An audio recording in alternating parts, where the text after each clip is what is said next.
yağını sınaq şüşəsinə qoydum. Kalium qələbisini su ilə həll edib birinci. Burada biz deməli nəyi əritdik? Qələbini əritdik su ilə. Oldu qələbi məhlul oldu.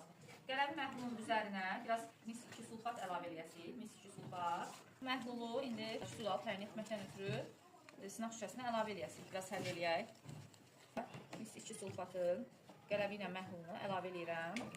Yumurta sulalının üzərinə. Rəng dəyişməsini görürükmü? Yavaş-yavaş içərisini göstər. Baxın. Rəng nəyə çevrildi? Bənövşəyi rəngi görürsünüz. Əslində bu reaksiya bizə zülalın tərkibindəki peptid rabitələrin olmasını təyin edir və bu dolayısıyla yolla zülalın varlığı deməkdir. Yaxından da göstərə bilərsən. Bənövşəyi rəngə çalır. Yol hansı rəngi boyanır?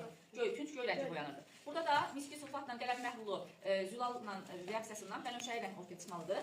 Bundan ötürü biz yumurta zülalından istifadə edəcəyik. Yumurtanın ağrındakı zülaldan. Qələbi boyaq.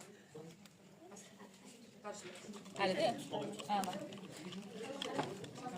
Güzel. İndi bir də mis-2 sulfatdan boyaq. Qoy. Eyni qədər də.